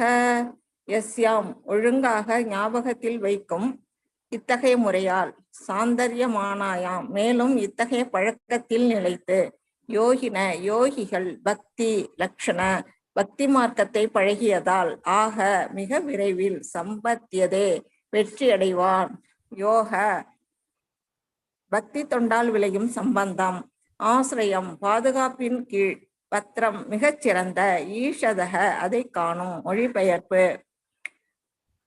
அரசே, நினைவிற்கொள்ளும் இம்முறையாலும் மிகச்சிறப்பு உடையதான பகவானின் உருவாம்சத்தில் நிலைத்திருப்பதாலும் பகவானின் நேரான பாதுகாப்பின் கீழ் மிக விரைவில் ஒருவன் அவரது பக்தி தொண்டை அடைய முடியும். பொருளுரை. பக்தி பூர்வமான மனோநிலையால் மட்டுமே யோக பயிற்சிகளில் வெற்றி பெற முடியும். சர்வ வல்லமை பொருந்தியவர் எல்லா இடங்களிலும் இருக்கிறார் என்றுணரும் முறையானது அத்வைதம். பக்தி பூர்வமான கருத்துடன் பழக்கப்படுத்திக் கொள்வதற்காக மனதிற்கு அளிக்கப்படும் ஒரு வகையான பயிற்சியாகும். மேலும் இத்தகைய யோக முயற்சிகளின் இறுதி வெற்றிக்கு துணையாக இருப்பதும் இந்த பக்தி பூர்வமான மனோநிலையே ஆகும். எனவே பக்தி தொண்டின் கலப்பு இல்லாமல் இத்தகைய வெற்றிகரமான நிலைக்கு ஒருவன் உயர முடியாது. அத்வைத கண்ணோட்டத்தால் உண்டாக்கப்படும் பக்திக்குரிய சூழ்நிலை பிற்காலத்தில் பக்தி தொண்டாக பரிணமிக்கிறது. இதுவே அருவவாதிக்கு கிடைக்கக்கூடிய ஒரே நன்மையாகும். அருவ மார்க்கத்தின் வழியாக தன்னுணர்வை அடைவது அதிக தொந்தரவானதாகும். ஏனெனில் அருவவாதியும் நீண்ட காலத்திற்கு பின் பகவானின் உருவம்சத்தால் ஆக்கிரமிக்கப்படுகிறார் என்றாலும் இம்முறை இலக்கை மறைமுகமான வழியில் சென்றடைகிறது. ஹரே கிருஷ்ணா மாதாஜி. எஸ், அதாவது பாத்தீங்கன்னாக்கா அவங்களுடைய நம்பிக்கை வந்து வெறுமனே அருவம் தான் இல்லையா. அந்த நிலையில அவர்கள் வந்து பயிற்சி செய்வது, அதுல வந்து பாத்தீங்கன்னாக்கா அவர்கள் வந்து நிலை பெறுவது என்பது ரொம்ப சிரமமான காரியம். அது கடினமானது. ஆக்சுவலி நம்ம இந்த உடல் உபாதைகள் இது எல்லாமே வந்து பாத்தீங்கன்னாக்கா அதை எல்லாம் மீறிதான் நம்ம வந்து அதுல வந்து வெற்றி காண வேண்டும். ஆனா இறுதியில அவர்கள் வெற்றி காணும் பொழுது கூட பாத்தீங்கன்னாக்கா இந்த ஆத்ம ரூபத்தை அவர்கள் வந்து காணும் பொழுது பகவானோட சம்பந்தத்தை அவர்கள் ஏற்படுத்தி கொள்ளும் பொழுது அந்த வெறுமனே பிரகாசத்தை ஜோதியை மட்டுமே அவர்கள் அதுல போய் அவர்கள் மெர்ஜ் ஆகணும்னு நினைக்கிறாங்க. அதுதான் அவங்களுடைய இலக்கு கூட. அப்ப அந்த ஆத்ம ரூபத்தையே அவர்கள் கொன்று விடுகின்றார்கள். ஆக்சுவலி ஆத்மாவை வந்து பாத்தீங்கன்னா அதுக்கப்புறம் ரூபமே இல்லைல்ல, அந்த ஆத்மா ரூபம் போய் அந்த பிரம்ம ஜோதியில கலந்து விடுகின்றது. பகவானுடைய உடல்ல இருந்து வரக்கூடிய அந்த எஃப்ளூஜன்ஸ் அந்த பிரகாசத்துல போய் கலந்து விடுகின்றார்கள். ஆனால் அவர்களுக்கும் வந்து பாத்தீங்கன்னா பரிபூர்ண தரிசனம் பகவானுடைய ரூப தரிசனம் வந்து கிடைக்கின்றது. அது இறுதியில தான் அவங்களுக்கு கிடைக்கின்றது. சோ இது வந்து ரொம்ப கடினமான ப்ராசஸ். அதாவது தோன்றாத அருவத்தை நம்ம வந்து பாத்தீங்கன்னா மனசுல நிலைநிறுத்தி நம்ம வந்து பக்தி செய்வது என்பது நமக்கு அந்த அளவுக்கு வந்து திடமானது. அதாவது பாத்தீங்கன்னா வைராக்கியமான அந்த மனசு இருக்கணும். அந்த ஸ்ட்ராங் மைண்ட் இருந்தா மட்டும்தான் நம்மளால அதை அச்சீவ் பண்ண முடியும். இல்லை என்றா ரூப வழிபாடுல வந்து பாத்தீங்கன்னா நம்ம ஈஸியா நம்ம பக்தி தொண்டை செய்து கொண்டே போகலாம். என்னன்னா டெய்லி செய்யணும், அதுதான் கஷ்டமான காரியம். ரூப வழிபாடு ஈஸி, ஆனா அதை வந்து அன்றாடம் வந்து பயிற்சி செய்வது என்பதுதான் வந்து நமக்கு கடினமான process. It is easy and tough பண்றது வந்து இதுதான் ரீசன். அஷ்யாயம் சாந்தாரியா மான்யாம் யோகினோ பக்தி லக்ஷணஹ ஆஷு சம்பத்யே யோகோ ஆசிரியம் பத்ரம் ஈஷதஹ. அதாவது பாத்தீங்கன்னாக்கா நினைவிற்கொள்ளும் எரிமுறையாலும் மிகச் சிறப்பு உடையதான பகவானின் உருவம்சத்தில் நிலைத்திருப்பதாலும் பகவானின் நேரான பாதுகாப்பின் கீழ் மிக விரைவில் ஒருவன் அல்லது அவரது பக்தி தொண்டை அடைய முடியும். எஸ், ரூப வழிபாட்டுல நம்ம ஈஸியா அடையலாம், ஆனா அருவத்துல வந்து எல்லாராலையுமே வந்து பாத்தீங்கன்னாக்கா வெற்றி காண முடியாது. அதுக்கு நிறையவே பக்குவமான மனசு வேணும் இல்லையா? வெற்றிடத்தை நாம போக்கஸ் பண்ணி நம்ம வந்து தியான பயிற்சிகள் செய்யணும்னா, ஒரு வெளிச்சத்தை வந்து பாத்தீங்கன்னாக்கா தியான பயிற்சி செய்யணும்னா அது ரொம்பவே கஷ்டமான காரியம். ஆக்சுவலி அதே ஒரு ரூபத்தை மனசுல நினைச்சு கொண்டு தியான பயிற்சி செய்யணும்னாக்கா கண்டிப்பாக செய்ய முடியும். ஏதுமற்ற ஒரு நிலையில வந்து நம்ம பக்தி செய்யணும்னா அது எல்லாருக்குமே சிரமமான காரியம்தான். சோ பக்தி பூர்வமாக மனோநிலையில் மட்டுமே யோக பயிற்சியில் வெற்றி பெற முடியும் இல்லையா? பக்தி இருக்கணும். நம்ம வந்து அந்த மனசுல வந்து பக்தி நிலை பெற்றால் மட்டும்தான் யோக பயிற்சியில நம்மளால முழுமையாக வெற்றி காண முடியும். சர்வ வல்லமை பொருந்தியவர் எல்லா இடங்களிலும் இருக்கின்றார். எஸ், பகவான் தோன்றாத ஈவன் துவைத பிலாசபிலையும் அது ஒத்துக்கிறாங்க. எஸ் எஸ் அவர் அருவம் மாத்திரம் கிடையாது, உருவமும் என்றுதான் அவர்களுடைய கோட்பாடு. அவர்கள் இரண்டையுமே ஏற்றுக்கொள்கிறார்கள். Yes, is energy and energetic என்பது வந்து பாத்தீங்கன்னாக்கா துவைதத்துல ஏற்றுக்கொள். ஈவன் விசிஷ்டாத்வைதத்திலையும் அதுதான். சோ அவங்களும் அருவத்தை ஏற்றுக்கொள்கின்றார்கள், உருவத்தையும் ஏற்றுக்கொள்கிறார்கள். ஆனா அந்த உருவத்தில் பாத்தீங்கன்னாக்கா நம்ம வந்து நம்ம ஜீவனுக்குள்ள இருக்கக்கூடிய அந்த உயிர் வந்து பகவான் என்று சொல்வதுதான் துவைதத்துக்கும் விசிஷ்டாத்வைதத்துக்கு இருக்கக்கூடிய தத்துவத்திற்குரிய வித்தியாசம். சோ அத்வைதம் பாத்தீங்கன்னாக்கா இது தோன்றாத அருவம் மட்டும்தான் பகவான் ஸ்வரூபம் என்று அவர்களுடைய கோட்பாடு. ஆக்சுவலி சோ அது மட்டும்தான் அவங்க ஏத்துக்கிறாங்க. உருவத்தை அவர்கள் வந்து ஏற்றுக்கொள்ளவில்லை அப்படிங்கிறது இப்ப வந்திருக்கோம். அந்த காலத்துல வந்து பாத்தீங்கன்னா சங்கராச்சாரியார் உணர்ந்தது வந்து பகவான் வந்து தோன்றாத அருவம் என்றுதான் அவர் உணர்ந்து விட்டு சென்றார். அவ்வளவுதான். அவர் வேற எந்த தர்க்கத்தையும் வைக்கல. ஆனா பின்னாடி வந்தவங்க துவைதம் வந்த பிறகு விசிஷ்டாத்வைதம் வந்த பிறகு பாத்தீங்கன்னாக்கா அந்த உருவத்தை ஏற்றுக்கொள்ள அது உருவமும் மாயை என்றுதான் அவர்கள் வந்து வாதிடுகின்றார்கள். அதுதான் வந்து தவறு என்று விசிஷ்டாத்வைதமும் சரி துவைதமும் வந்து பாத்தீங்கன்னாக்கா ஒற்றுக்கொள்வது கிடையாது. சோ உண்மையிலே நம்மளால வந்து நிறைய இடங்கள்ல ஈவன் பகவத்கீதையிலும் சரி பாகவதத்திலும் சரி பாத்தீங்கன்னாக்கா பகவானுடைய ரூபத்தை பற்றி நிறைய இடங்கள்ல சொல்லப்பட்டிருக்கின்றது. சோ அப்படி இருக்கும்பொழுது அவருக்கு ரூபம் உண்டு என்பதை வந்து நாம வந்து ஏற்றுக்கொள்ள வேண்டிய பக்குவ நிலையில் இருக்கின்றோம். அவர் அருவம் மாத்திரம் கிடையாது, உருவமும் கூட அப்படிங்கறத வந்து நாம கண்டிப்பாக ஏற்றுக்கொள்ள வேண்டும். ஆனால் இத்தகைய யோக முயற்சிகள் இறுதி வெற்றிக்கு துணையாக இருப்பது இந்த பக்தி பூர்வம். சோ உருவத்தை வந்து யார் ஒருவர்த்தர் வந்து பாத்தீங்கன்னாக்கா உண்மை என்று நம்புகிறவர்கள் பாத்தீங்கன்னாக்கா பக்தி என்னும் அந்த முறையில தான் அவங்க வந்து பாத்தீங்கன்னாக்கா முன்னேறி செல்கிறார்கள். சோ வெறுமனே வந்து பாத்தீங்கன்னா தோன்றாத அருவம் என்பவர் பாத்தீங்கன்னாக்கா ஒரு தியான பயிற்சிகள், அதாவது யோகி ஞானி இவர்கள் எல்லாமே பாத்தீங்கன்னாக்கா அத்தகைய செயல்களில் வந்து ஈடுபடுகிறார்கள். சோ எனவே பக்தி தொண்டின் கலப்பு இல்லாமல், அதாவது பாத்தீங்கன்னாக்கா இறுதியில எந்த யோகமா இருந்தாலுமே அது பக்தியில வந்து நிலை பெற வேண்டும். இத்தகைய வெற்றிகரமான நிலைக்கு ஒருவன் உயர முடியவே முடியாது, முழுமை அடைய முடியாது. சோ ஒரு பூர்ணத்துவத்தை அடையணும்னா கண்டிப்பா அங்கே பக்தி என்பது தேவை. அத்வைத கண்ணோட்டத்தில் உண்டாக்கப்படும் பக்திக்குரிய சூழ்நிலை பிற்காலத்தில் பக்தி தொண்டனாக பரிமணிக்கிறது. எஸ், இறுதியில வந்து பக்தியில வரும்பொழுதுதான் அது முழுமை அடைகின்றது. ரூபத்தையும் அவர்களால் காண முடிகின்றது. சோ இதுவே அருவவாதிக்கு கிடைக்கக்கூடிய ஒரே நன்மை ஆகும் இல்லையா? அது ஒண்ணுதான் அவங்களுக்கு பெனிஃபிட். அருவ மார்க்கத்தின் வழியாக தன்னுணர்வை அடைவது அதிக தொந்தரவானது. எஸ், சிரமமான காரியம் அது. ஆக்சுவலி மனசு புலன்கள் எல்லாமே நாம தான் கண்ட்ரோல் பண்ணணும். அதெல்லாம் தான் பேசிக் கிரைட்டீரியா. அது முடிஞ்ச பிறகுதான் நம்ம வந்து தியானத்துக்கே போக முடியும். ஆனா பக்தனுக்கு அப்படி கிடையாது. பக்தியில டைரக்டா போனா இன்டைரக்டா அந்த புலன்கள் மனசு எல்லாமே ஒரு நிலைக்கு வந்து சேரும். இது வந்து பாத்தீங்கன்னாக்கா என்டையர்லி டிஃபரெண்ட். ஸோ பக்தியே வந்து பாத்தீங்கன்னாக்கா பக்தி செய்வதால் என்ன எந்த ப்ராசஸ் நம்ம ஃபாலோ பண்றோன்றது வந்து புரிஞ்சுக்கணும். ஞானத்திலும் யோகத்திலும் பாத்தீங்கன்னாக்கா ப்ராசஸ் என்னன்றதையும் நம்ம தெரிந்து கொள்ள வேண்டும். எனவே அருவவாதியின் நீண்ட காலத்துக்கு பின் பகவானின் உருவ அம்சத்தால் ஆக்கிரமிக்கப்படுகின்றார். சோ அவருடைய தியான பயிற்சிகளிலே பாத்தீங்கன்னா பகவானுடைய ரூபத்தை அவர்களால் வந்து பாத்தீங்கன்னா காண முடியும். அந்த இதுலயே அவர்கள் வந்து தியான பயிற்சிகளை வந்து மேற்கொள்கின்றார்கள். சோ பகவானும் அவரை வந்து அந்த ரூபத்துலதான் அவர்களை வந்து ஆட்கொள்கின்றார் என்று இந்த ஸ்லோகத்தினுடைய மீனிங்ல பொருளுரையில நம்ம பிரபுபாதர் ரொம்ப அழகா விளக்கியிருக்கிறார்.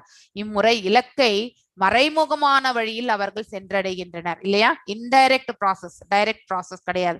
பக்தி மட்டும் டைரக்ட் ப்ராசஸ். ஆனா இந்த தியான பயிற்சிகள்ல வந்து இருப்பவர்கள் எல்லாமே இன்டைரக்ட் ப்ராசஸ் அப்படிங்கறது வந்து நாம தெரிந்து கொள்ள வேண்டும். ராஜோ உவாச்ச 22வது ஸ்லோகம். சோ லலிதா கண்ணன் மாதாஜி நீங்க வாசிங்க. யதா சந்தார்யேதே பிரம்மன் தாரணா யத்ர சம்மதா யாத்ருஷி வா ஹரேத் ஆஷு புருஷஸ்ய மனோமலம். எஸ், வாசிங்க மாதாஜி. ஹரே கிருஷ்ண மாதாஜி. ஹரே கிருஷ்ண மாதாஜி. ராஜோவாச்ச யதா சந்தார்யதே பிரம்மன் தாரணா யத்ர சம்மதா யாத்ருஷி வா ஹரேதாசு புருஷஸ்ய மனோபலம். ராஜா உவாச்ச, பாக்யசாலியான பரீட்சித்து மகாராஜன் கூறினார். யதா உள்ளபடி, சந்தாரியதே எண்ணம் உருவாக்கப்படுகிறது, பிரம்மன் ஓ பிராமணரே, தாரணா கருத்து, யத்ர எங்கு, எவ்வாறு, சம்மதா சுருக்கமான, யாத்ருஷி அதற்குரிய வழி, வா அல்லது, ஹரேத் விடுவித்துக் கொள்ள, ஆசு தாமதமின்றி, புருஷஸ்ய ஒருவனின், மனஹ மனதின், மலம் அசுத்தமான விஷயங்கள். மொழிபெயர்ப்பு. பாக்யசாலியான பரீட்சித்து மகாராஜன் தொடர்ந்து விசாரணை செய்தார். ஓ பிராமணரே, மனதை எப்படி எங்கு பதிய செய்ய வேண்டும் என்பதையும் எவ்விதத்தில் கருத்தை பதியும்படி செய்வதால் ஒருவனால் மனதில் உள்ள அழுக்குகளை அகற்றிக் கொள்ள முடியும் என்பதையும் தயவு கூர்ந்து விளக்குவீராக. பொருளுரை. பந்தப்பட்ட ஓர் ஆத்மாவின் இதயத்தில் உள்ள அழுக்காறுகளே அவனது எல்லா தொந்தரவுகளுக்கும் மூல காரணமாகும். அவனது எல்லா தொந்தரவுகளுக்கும் மூல காரணமாகும். அவன் ஜட வாழ்வின் பல்வகை துன்பங்களால் சூழப்பட்டுள்ளான். ஆனால் அவனது முட்டாள்தனமான அறியாமையால் ஜட உலகின் நீண்ட சிறை வாழ்வின் பொழுது திரட்டப்பட்டுள்ள இதயத்தில் உள்ள அழுக்காறுகளின் காரணத்தால் அத்தொந்தரவுகளை அவனால் அகற்றிக் கொள்ள முடியவில்லை. உண்மையில் அவன் பரமபுருஷரின் விருப்பத்தை நிறைவேற்ற வேண்டியவன் ஆவான். ஆனால் இதயத்தில் உள்ள அழுக்காறுகளின் காரணத்தால் தான் உண்டாக்கிய விருப்பங்களை நிறைவேற்றிக் கொள்ள அவன் ஆசைப்படுகிறான். இந்த ஆசைகள் அவனுக்கு மன அமைதியை கொடுப்பதற்கு பதிலாக புது பிரச்சனைகளை உருவாக்கி பிறப்பு இறப்பு எனும் தொடர்ந்த சக்கரத்தில் அவனை பிணைத்து விடுகின்றன. அனர்த்தங்களாகிய பலன் கருதும் செயலையும் சாஸ்திர அறிவற்ற தத்துவத்தையும் பரமபுருஷரின் உருவால் மட்டுமே போக்கிக் கொள்ள முடியும். பகவான் ஸ்ரீ கிருஷ்ணர் சர்வசக்தி படைத்தவராக இருப்பதால் அவருடைய நினைத்தற்க அரிய சக்திகளால் பரமனின் உருவாம்சத்தின் அவருடைய சகவாசத்தை அவரால் அளிக்க முடியும். இவ்வாறாக பரமனின் உருவாம்சத்தின் மீது தங்கள் நம்பிக்கையை பதிக்க முடியாதவர்களுக்கு அவரது அருவமான பிரபஞ்ச தோற்றத்துடன் விராட்ட ரூபத்துடன் சகவாசம் கொள்வதற்கு ஒரு வாய்ப்பு அளிக்கப்படுகிறது. அவரது அருவமான விஸ்வரூபம் எண்ணற்ற அவரது சக்திகளின் ஓர் அம்சமாகும். சக்தியும் சக்தி மூலமும் ஒன்றே ஆக இருப்பதால் பகவானின் அருவமான பிரபஞ்ச தோற்றத்தை பற்றிய எண்ணமும் கூட அவருடன் மறைமுகமாக உரைவாடுவதற்கு வீழ்ந்த ஆத்மாவுக்கு உதவுகிறது. இவ்வாறாக படிப்படியாக பகவானின் உருவத்துடன் தொடர்பு கொள்ளக்கூடிய நிலைக்கு உயர்வடைய முடிகிறது. அவ்வளவுதானா? இல்ல இருக்கு மாதாஜி, இன்னும் கொஞ்சம் இருக்கு இந்த பக்கம். ஆமா, பரீட்சித் மகாராஜன் பகவான் ஸ்ரீ கிருஷ்ணர் மகாராஜன் பகவான் ஸ்ரீ கிருஷ்ணரின் உருவ அம்சத்துடன் ஏற்கனவே நேரடியான தொடர்பு கொண்டவராகையால் அவரது அருவமான விராட ரூபத்தின் மீது எங்கு எப்படி மனதை பதிய செய்ய வேண்டும் என்பதை குறித்து சுகதேவ கோஸ்வாமியிடம் விசாரிக்க வேண்டிய அவசியம் இருக்கவில்லை. ஆனால் அவ்விஷயத்தை பற்றி ஆழமாக விளக்குமாறு அவர் கேட்டுக்கொண்டது பிறருடைய நன்மைக்காகவே ஆகும். ஏனெனில் பகவானின் உன்னத உருவாம்சமானது நித்தியத்தன்மை, அறிவு மற்றும் ஆனந்தம் ஆகியவை பொருந்தியது என்பதை அவர்களால் அறிய முடியவில்லை. பக்தர் அற்ற பிரிவை சேர்ந்தவர்களால் பகவானின் உருவாம்சத்தை நினைத்து பார்க்க முடியாது.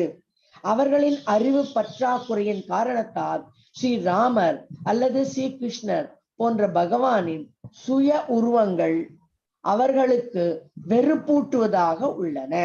அவரது ஆற்றலை பற்றி அவர்கள் மிகவும் குறைவாக மதிப்பிட்டு விடுகின்றனர். குறை மதியாளர்கள் பகவான் ஸ்ரீ கிருஷ்ணரை சாதாரண ஒரு மனிதன் என்று எண்ணி அவரது உன்னத சொரூபத்தை ஏளனம் செய்கின்றனர் என்று பகவத்கீதையில் 9.11 பகவானாலேயே கூறப்பட்டுள்ளது. அத்தகைய மனிதர்கள் பகவானின் ஆற்றலை அறியாதவர்களாக உள்ளனர். அவரது அறிதற்குரிய ஆற்றலால் அவரால் மனித சமூகத்துக்கு இடையிலோ அல்லது உயிர் இனங்களின் வேறு எந்த சமூகத்திற்கு இடையிலோ இயங்கக்கூடிய அதே சமயம் அவரது உன்னத நிலையிலிருந்து சிறிதும் பிறழாமல் அதே சர்வ சக்தியுள்ள பகவானாக அவரால் இயங்க முடியும். ஆகவே பகவான் ஸ்ரீ கிருஷ்ணரின் சுயமான நித்திய உருவிலுள்ள தோற்றத்தை ஏற்க முடியாதவர்களின் நன்மைக்காக பரீட்சித் மகாராஜன் சுகதேவ கோஸ்வாமியிடம் துவக்கத்தில் மனதை பகவான் மீது நிலைக்கச் செய்வது எப்படி என்ற கேள்வியை எழுப்பினார். அதற்கு கோஸ்வாமி பின்வருமாறு விவரமாக பதில் கூறினார். ஹரே கிருஷ்ணா மாதாஜி. ஹரே கிருஷ்ணா மாதாஜி. எஸ், இந்த ஸ்லோகத்தினுடைய விளக்கம் யாருக்கென்றால், எஸ், பரீட்சித் மகாராஜ் பாத்தீங்கன்னாக்கா பகவானுடைய தூய பக்தர். அவர் ஆல்ரெடி சம்பந்தம் பட்டவர் தான். ஆனா இருந்தும் ஒரு கொஸ்டின் கேட்கிறார், எவ்வாறு பகவானுடைய ரூபத்தின் மீது நம்ம மனசை நிலைநிறுத்தி தியான பயிற்சிகள் செய்ய முடியும் என்பதை விளக்குமாறு மீண்டும் கேட்கின்றார். இது யாருக்காக என்றால் இந்த அருவவாதிகளுக்காக தான் இந்த கேள்வியே.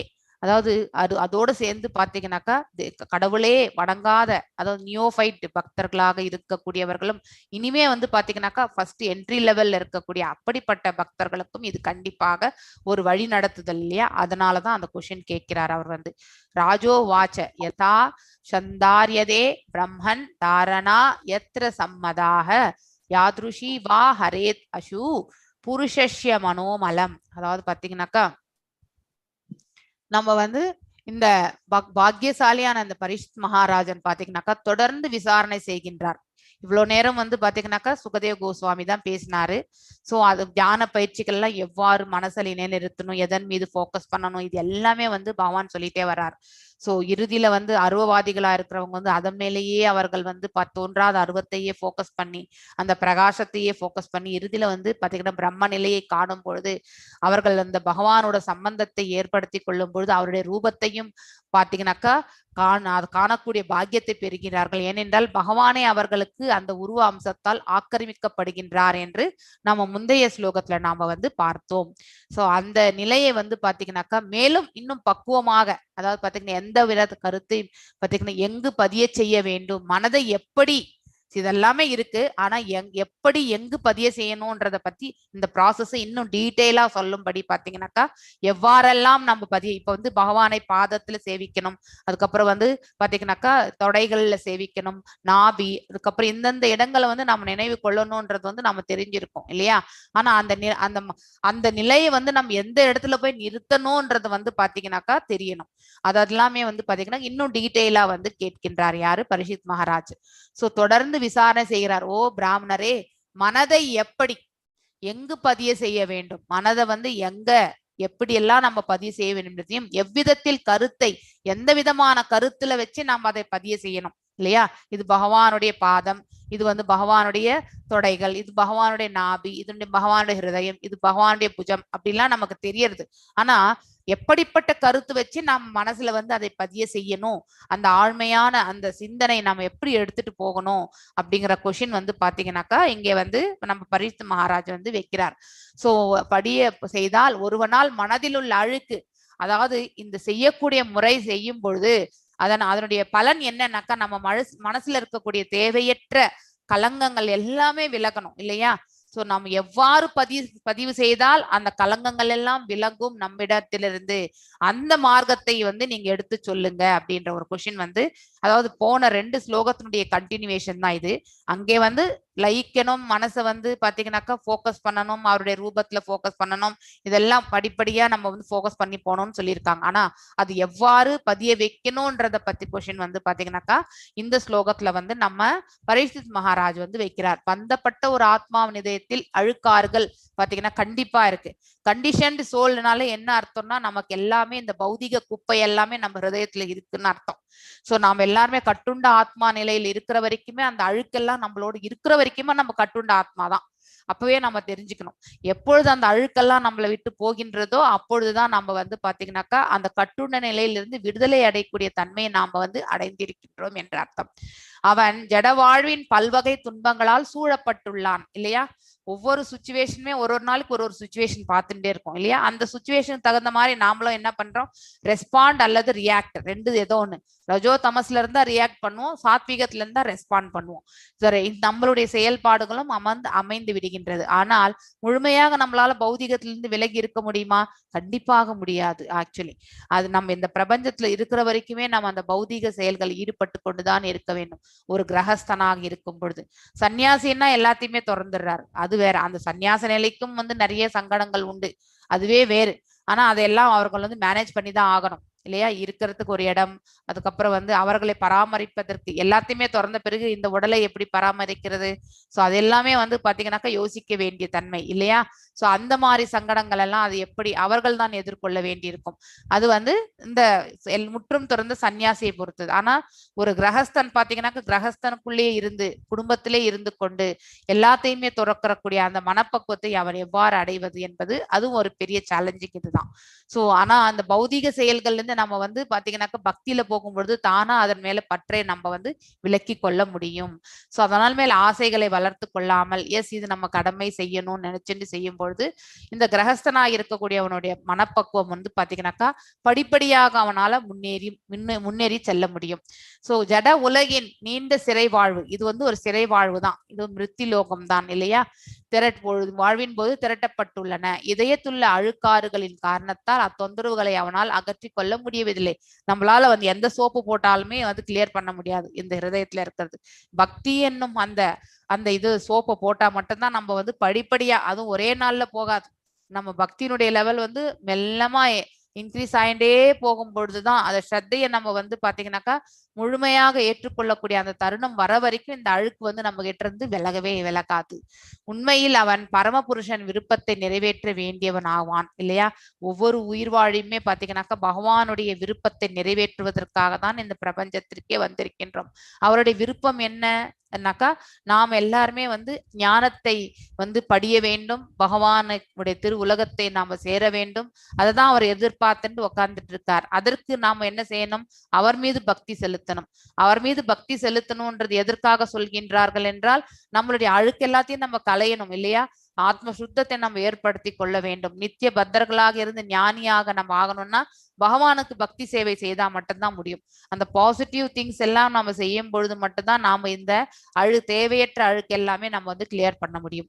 சோ எல்லாருமே பக்தி செய் பகவானே சில இடங்கள்ல என்னிடம் வந்து சரணடை என்று சொல்றாரு. ஆனா உண்மையிலே அந்த சரணாகதியினுடைய அவுட்கம் யாருக்கு செல்கின்றது, நமக்கு தான் வருகின்றது. அதனாலதான் அவர் சொல்றார், எனக்கு சரணாகதி அடையனாக்கா அவர் வந்து எல்லாரும் எனக்கு சரணாகதி அடையணும்னு எதிர்பார்க்கல, அவர்களுக்கு நல்ல நிலையை வழங்கணும்ன்றதுக்காக தான் அந்த பாதையை அவர் வந்து சமர்ப்பணம் செய்ய என்று சொல்கின்றார். சோ அதனுடைய முழு இது வந்து பாத்தீங்கன்னாக்கா நன்மையே வந்து பாத்தீங்கன்னாக்கா இந்த உயிர் வாழிக்குத்தான் வருகின்றது அப்படிங்கிறத வந்து நாம புரிந்து கொள்ள வேண்டும். சோ ஆனால் இந்த பிறப்பு இறப்பு இந்த ஆசைகள் அவன் மனது அமைதியை கொடுப்பதற்கு பதிலாக புது பிரச்சனைகளை உருவாக்கி பிறப்பு இறப்பு இந்த மாதிரி என்னும் தொடர்ந்த சக்கரத்தில் அவன் பிணைந்து விடுகின்றான் இல்லையா. நமக்கு வந்து இந்த நித்திய பத்தத்துல இருந்து நம்ம வந்து ஞானம் அடையக்கூடிய அந்த மார்க்கம் அடையிற வரைக்குமே நம்ம வந்து இந்த பௌதிகத்துல ஈடுபடும் பொழுது வரக்கூடிய ஆசைகள், அதுக்கப்புறம் வந்து பாத்தீங்கன்னா கோபம், பொறாமை, இது எல்லாத்துலயுமே நம்ம வந்து சிக்கிக் கொள்கின்றோம். இதெல்லாம் பிரச்சனைகள் தான். அதாவது பிறப்பே ஒரு பிரச்சனை, அதோட வந்து இறக்குற வரைக்கும் பிரச்சனைகள், இறக்குற வரைக்குமே நமக்கு பிரச்சனை தான். இறந்த பிறகு எங்கே செல்கின்றோம் என்பது பத்தி அது நினைக்காத வரைக்குமே நமக்கு பிரச்சனை தான் இல்லையா. சோ அனைத்துமே வந்து நமக்கு பிணைந்து விடுகின்றது, அதாவது நம்மளோட வந்து பாத்தீங்கன்னாக்க இணைந்து விடுகின்றது. அனர்த்தங்களாகிய பலன் கருதும் செயல்கள், அனர்த்தம் என்று எதை சொல்கின்றோம் என்றால் ஃப்ரூட்டிவ் ஆக்ஷன்ஸ் தான். சோ அனர்த்தங்கள் வந்து பாத்தீங்கன்னாக்க செயலையும் சாஸ்திர அறிவற்ற தத்துவத்தையும் பாத்தீங்கன்னா பரம புருஷன் உறவால் மட்டுமே போக்கிக் கொள்ள முடியும் இல்லையா. அறிவற்ற தத்துவங்கள், அதாவது பாத்தீங்கன்னாக்கா பிலாசபி, அதாவது பாத்தீங்கன்னாக்கா வித்தவுட் டிவோஷன் பாத்தீங்கன்னாக்கா அது வந்து வெறும் ஸ்பெகுலேஷன் தான். ஒரு தத்துவங்கள் வந்து பாத்தீங்கன்னாக்கா பக்தி இல்லாமல் நாம் அதை சொல்கின்றோம் என்றால் அது எல்லாமே வறண்ட இதுதான், அதெல்லாம் ஸ்பெகுலேஷன், நம்ம மனசுக்கு ஏற்றவாறு நம்ம சொல்லி கொடுக்கறது எல்லாமே. அதே வந்து பாத்தீங்கன்னாக்கா பக்தி வித்தவுட் பிலாசபி பாத்தீங்கன்னாக்கா நமக்கு பிலாசபியே தெரியாது சிலது எல்லாமே இல்லையா. ஆனா அதை நம்ம பாரம்பரியமா வந்து ஃபாலோ பண்ணிட்டே வருவோம். வீட்டுல நம்ம அப்பா அம்மா தாத்தா பாட்டி எல்லாம் செய்துட்டே இருந்திருப்பாங்க, அதை அப்படியே வழி வழியா நம்ம வந்து பாத்தீங்கன்னாக்கா செய்து கொண்டு வருவோம். அங்கே வந்து நமக்கு எதற்கு செய்கின்றோம் என்ற காரணம் தெரியாது நமக்கு, ஆனா பெரியவங்க செய்தாங்கன்றதுனால சென்டிமெண்டா அதை செஞ்சுட்டே போவோம். சோ அந்த சென்டிமெண்ட் வித்தவுட் பிலாசபி பாத்தீங்கன்னாக்கா அது வந்து பிலாசபி, அதாவது டிவோஷன் வித்தவுட் பிலாசபி வந்து பாத்தீங்கன்னாக்கா சென்டிமெண்ட் ஆயிடுறது ஆக்சுவலி. சோ அதாவது சென்டிமெண்டலா நம்ம செய்துட்டே வர்றது. ஆனா அதுவே ஒரு நல்ல மார்க்கத்தை நமக்கு வந்து பூர்ணமான பக்தி செலுத்தும் பொழுது எதற்கு செய்கின்றோம் என்ற அந்த இதுவும் பாத்தீங்கன்னாக்கா பகவான் நமக்கு வந்து வழங்குகின்றார். சோ இந்த பிறப்பு இறப்பு என்பது மிகப்பெரிய பிரச்சனை இல்லையா. சோ பிறந்த பிறகு மரணம் என்பது பிரச்சனை, மரணம் ஆன பிறகு நம்ம மீண்டும் பிறப்பு எழுதுகின்றோம் என்றால் அதுவும் ஒரு பிரச்சனை. சோ இது எல்லாவற்றிலிருந்து நாம கண்டிப்பாக விலக வேண்டும். ஆனா அது எதனால முடியும்னா பக்தினாலதான் முடியும். பகவான் ஸ்ரீ கிருஷ்ணர் சர்வசக்தி படைத்தாராக இருப்பதால் அவருடைய நினைத்திருக்கிற சக்திகளால் அவருடைய சகவாசத்தை அவரால் அளிக்க முடியும். பகவான் நினைச்சா நமக்கு அது கண்டிப்பா நடக்கும் இல்லையா. அவருடைய கருணை இருந்தா நமக்கு கிடைக்கும், அவருடைய கருணை இருந்தா நம்ம ரிலேஷன்ஷிப் அவரோட ஏற்படுத்தி கொள்ளலாம். சோ அதாவது சத்வ நிலைக்கு போய் சுத்த சத்வ நிலையும் நம்மளால அடைய முடியும். சோ அப்பொழுது பகவான் தன்னை பற்றியான அனைத்தையுமே வந்து பாத்தீங்கன்னாக்கா அவர் வந்து விவரிக்கின்றார். சோ தோன்றாத அருவத்திலுடைய அந்த இதுல பாத்தீங்கன்னாக்கா பக்தி செய்பவர்கள் பகவானுடைய விராட் ரூபத்தை வந்து அட்லீஸ்ட் அந்த சொரூபத்தை காணக்கூடிய அந்த சந்தர்ப்பத்தையும் அவர் வந்து ஏற்படுத்தி கொடுக்கின்றார். அதுவும் அவருடைய சொரூபம் தான் இல்லையா. ஆனா அது வந்து நமக்கு வந்து பக்தி செய்வதற்கான அந்த அதாவது பாத்தீங்கன்னாக்கா ஒரு ஃப்ரெண்ட்லியான ஒரு உருவம் கிடையாது. அதே ஃப்ரெண்ட்லியா அதாவது பக்தியையே மேன்மையாக கருதக்கூடிய ஒருத்தனுக்கு வந்து பாத்தீங்கன்னாக்கா 2 கைகளுடைய ரூபம் தான் மேன்மையாக அவன் வந்து பாத்தீங்கன்னாக்கா கருதுவான். அதே தோன்றாத உருவத்தில் இருக்கக்கூடிய பாத்தீங்கன்னாக்கா ரியலைசேஷன் வந்து எல்லாமே பகவானிடத்தில் தான் தாங்கி இருக்கின்றது என்பதற்கு அந்த ரூபத்தை பார்ப்பதால் மட்டுமே அவருக்கு வந்து தோன்றும். எஸ் மணிமேகலை மாதாஜி கொஞ்சம் மியூட் பண்ணுங்க. சோ சக்தியும் சக்தி மூலமும் ஒன்றேயாக இருப்பதால் பாத்தீங்கன்னாக்கா பகவானின் அருவ பிரபஞ்ச தோற்றத்தை பற்றி எண்ணமும் கூட அவருடைய மறைமுகமான உருவாடுவதற்கு வீழ்ந்த ஆத்மாவுக்கு உதவுகின்றது இல்லையா. சோ இது வந்து தோன்றாத அருவத்தை மட்டுமே மையமாக செய்து பக்தி கொள்பவர்களுக்கு அட்லீஸ்ட் அந்த விராட் சொரூபம் வந்து உதவுகின்றது. இவ்வாறாக படிப்படியாக பகவானின் உருவத்துடன் தொடர்பு கொள்ளக்கூடிய நிலைக்கு உயர்வடையவும் முடிகின்றது. சோ இறுதியில வந்து அவருடைய ரூபத்தையும் அவர்களால காணக்கூடிய பக்குவ நிலையும் வந்து அவர்களுக்கு கிடைக்கின்றது. ஆனா அதையும் வந்து பாத்தீங்கன்னாக்கா ரியலைசேஷன் வரும்போது அதை வந்து அந்த ரூபத்தையும் மாயை என்று உணரக்கூடியவர்களும் வந்து சொல்வார்கள். அதுதான் அத்வைதத்துல வரக்கூடிய ஒரே ஒரு இது. அதாவது அந்த கன்விக்ஷன் வந்து பாத்தீங்கன்னாக்கா அவர்கள் அந்த ரூபமும் வந்து மாயை அப்படின்றதுதான். ரூபம் எப்பொழுதுமே மாயை ஆகாது இல்லையா. சோ நம்ம கண்களுக்கு வந்து எல்லா கண்களுக்கும் தெரிகின்றதா மாயை. இப்ப நம்ம இந்த பிரபஞ்சத்துல எல்லாமே பார்த்துட்டு தான் இருக்கோம், இது எல்லாமே மாயை என்று நாம வந்து சொல்கின்றோம். நம்ம கண்ணுக்கே புலப்படாத அருவத்தன்மையில் இருக்கிறது பகவான் என்று சொல்கிறார்கள். ஆனா அவர்களுக்கு அந்த தியானத்துல நிறைவடையும் பொழுது பகவானுடைய ரூபத்தை வந்து காட்டுகிறார்.